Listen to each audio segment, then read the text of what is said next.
Thank you. Oh, in 20 years, Andrea. My goodness. I mean, your babies are grown. Good evening, everyone. Thank you for supporting Emerge. Thank you for supporting Emerge. It is so wonderful to be home and to be back with all the leaders who are here and to celebrate this extraordinary organization, which is an organization of so many exceptional leaders, those who found the courage to run for office and those who support them. Emerge, I will say something you know. Throughout my entire career and life, I have always believed in the ideals of our nation. The ideals reflected in the Declaration of Independence, that all are created equal and endowed by our Creator with certain inalienable rights. Ideals advanced and affirmed by the service and sacrifice of generations of patriots. The ideals that ground the Constitution of the United States, that here in our country, power ultimately lies not with the wealthy or well-connected, but with all of us, with we the people.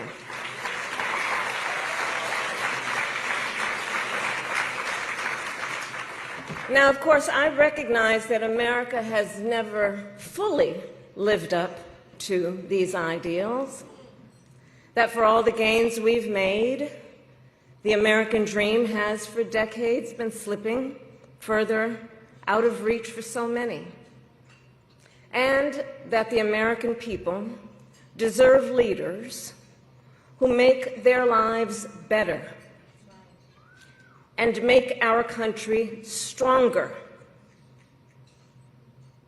But sadly, we have seen quite the opposite over these past few months.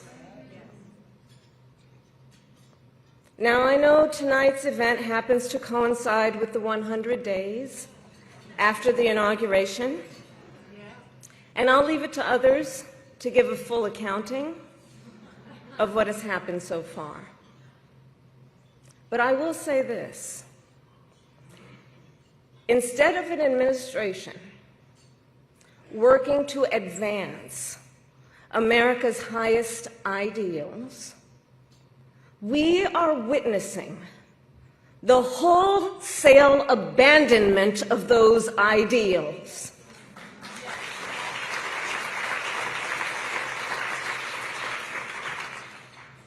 And what we are also seeing in these last 14 weeks is Americans using their voice and showing their courage. We all know President Trump and his administration and their allies are counting on the notion that fear can be contagious. They are counting on the notion that if they make some people afraid, it will have a chilling effect on others. But what they're overlooking, what they have overlooked, is that fear is not the only thing that's contagious. Courage is contagious.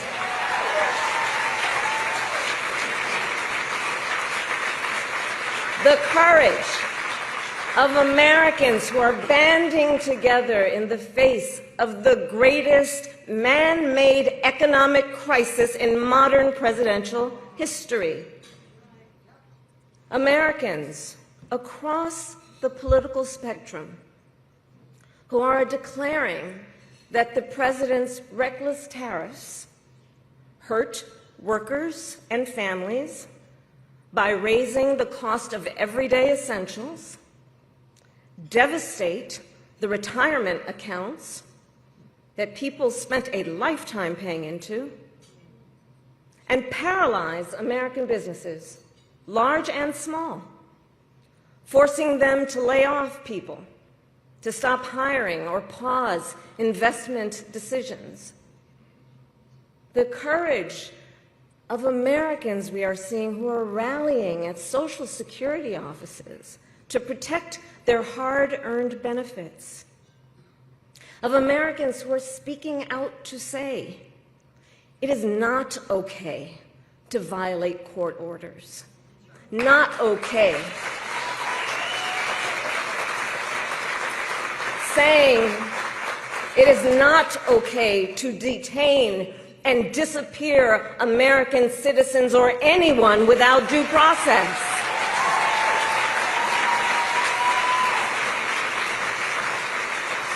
The courage of judges to uphold the rule of law in the face of those who would jail them.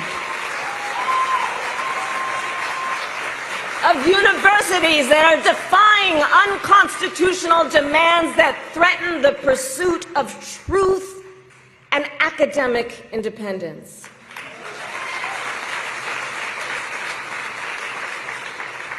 And I will tell you, the courage of all these Americans inspires me.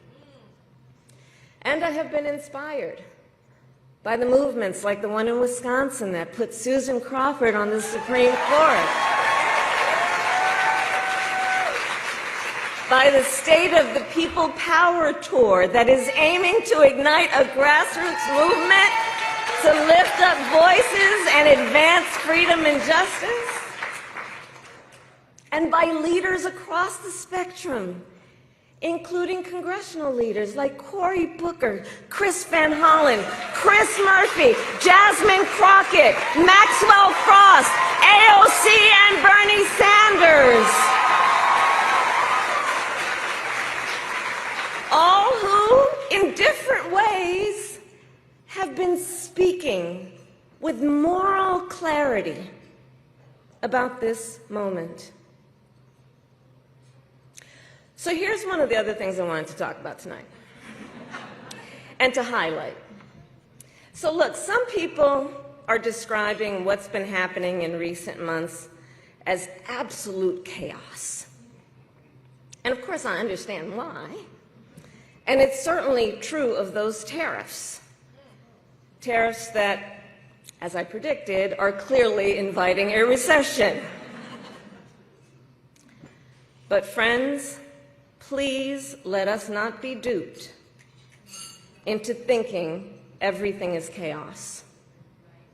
I know it may feel that way, but understand what we are in fact witnessing is a high-velocity event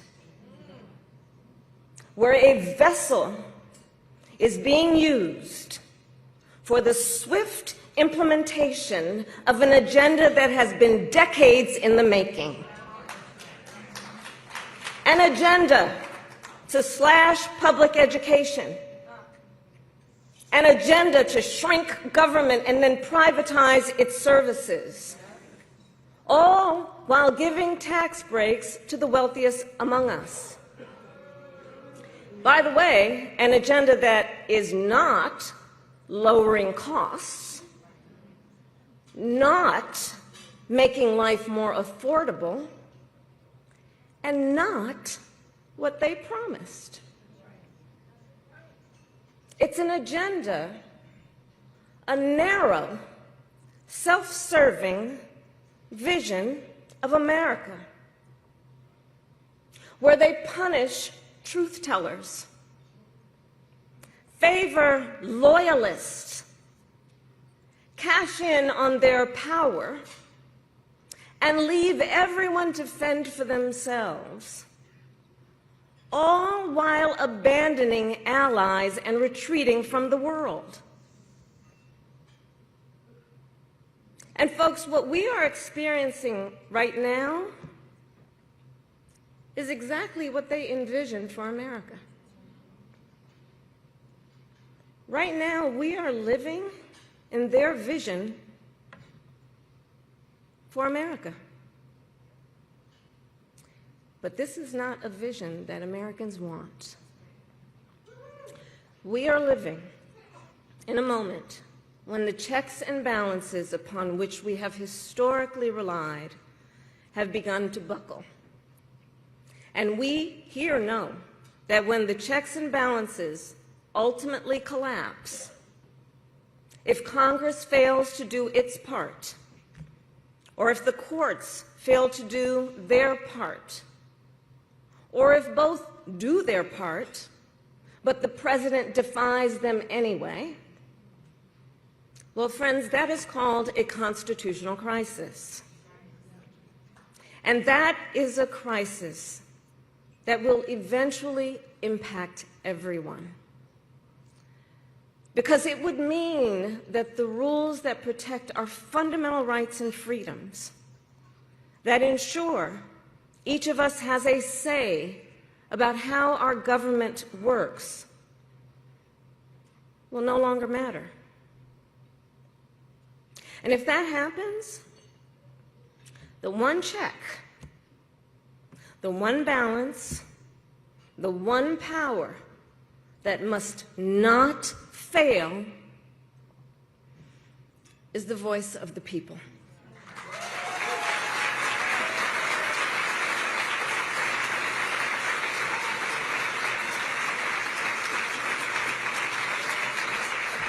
And look, right now I know a lot of folks are wondering what's going to guide us through this moment.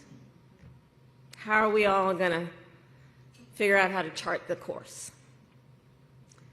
But that's not a reason to throw up our hands. In fact, please allow me, friends, to digress for a moment. Okay. It's kind of dark in here, but I'm asking a show of hands. Who saw that video from a couple of weeks ago, the one of the elephants at the San Diego Zoo during the earthquake? Google it if you've not seen it. So that scene has been on my mind. Everybody's asking me, what you've been thinking about these days? Well, so in the video, for those who haven't seen it, here those elephants were. And as soon as they felt the earth shaking beneath their feet, they got in a circle and stood next to each other to protect the most vulnerable. Think about it. What a powerful metaphor. Because we know those who try to incite fear are most effective when they divide and conquer, when they separate the herd, when they try to make everyone think they are alone. But in the face of crisis, the lesson is don't scatter. The instinct has to be to immediately find and connect with each other, and to know that the circle will be strong.